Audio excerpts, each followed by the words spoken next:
So, yan po mga kalingap, Beyonce, lilipat na ng apartment kasama ang mga bene ni Kalingap Edu. Sa live nga po ni Kalingap JJ nga po mga kalingap mga ka-EDC, nabanggit nga po niya na lilipat nga daw po itong si Beyonce nga po ng apartment ngayong araw at kasama na po sa apartment nga po itong sina Jeneline, Tinay at Early nga po mga kalingap.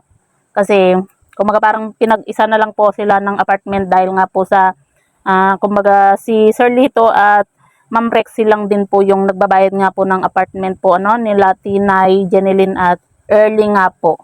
Kaya pinag-isa na lang po mga kalingap para kahit papaano menos gastos. Yun din po yung kagandahan po mga kalingap.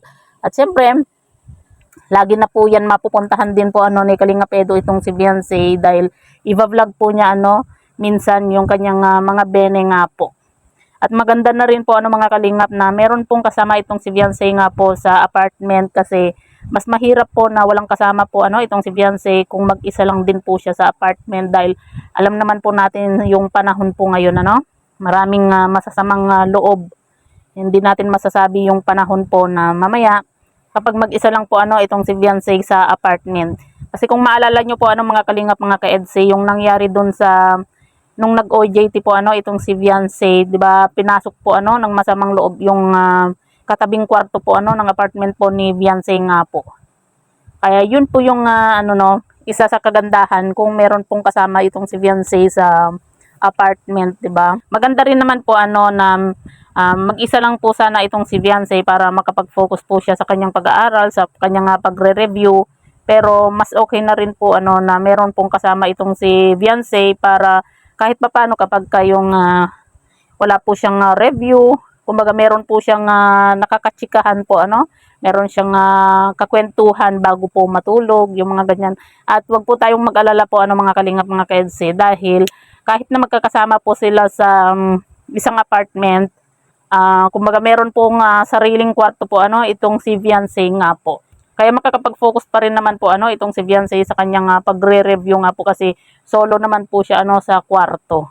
At least meron po siyang kasama po sa apartment at close naman na po ni Beyonce po yung mga bene po ni Kalingap Edu. At ang kagandahan pa po diyan mga kalingap mga ka-EDC, sa tuwing iba-vlog po ni Kalingap Edu nga po yung kanyang mga bene, makikita at makakasama din po niya itong si Beyonce. Kahit na sabihin po natin na hindi po natin makikita sa vlog ni Kalingap Edu itong si Beyonce, at least kumbaga kahit sa boses man lang, 'di ba? Marinig natin yung boses ni Beyonce nga po. At alam natin na kapag blinag ni Kalingap Edu nga po itong mga beneficiary po niya, alam natin na nandun din po itong si Beyonce. Kahit na hindi po natin nakikita po sa vlog po itong si Beyonce nga po. Dahil talagang itong si Kalingap Edu, kahit pinsan niya itong si Kalingap Rab, kumbaga talagang sumusunod po siya sa rules nga po at napaka-respetado pong tao po ni Kalingap Edu. Yan yung isa sa nagustuhan din po natin dito kay Kalingap Edu.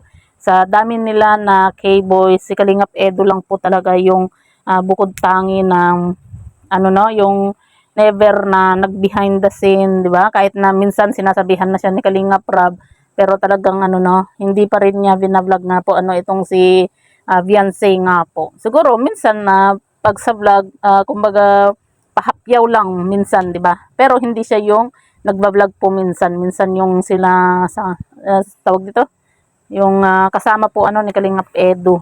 Kaya minsan napapasama itong si Beyonce kahit napahapyaw lang po At yan nga po mga kalingap mga ka-EDC, meron po tayong mga nababasa po na mga comment nga po na ayaw po nila na meron pong kasama po itong si Beyonce nga po sa apartment. Pero para sa atin po mga kalingap, mas mainam na po na may kasama itong si Beyonce sa apartment para mas safe siya at meron naman din po siyang makakakwentuhan, 'di ba? At mas mainam na may kasama para kasi mas mahirap na mag-isa po itong si Beyonce sa apartment nga po. At bukod naman po yung kwarto po ni Beyonce kaya okay lang naman po yun, 'di ba? Na meron po siyang kasama sa apartment kasi bukod naman po yung kanyang kwarto. So kayo po mga kalingap mga ka-EDC, ano po yung masasabi nga po ninyo patungkol po dito? I-comment nyo lang po sa ibaba at babasahin po natin isa-isa.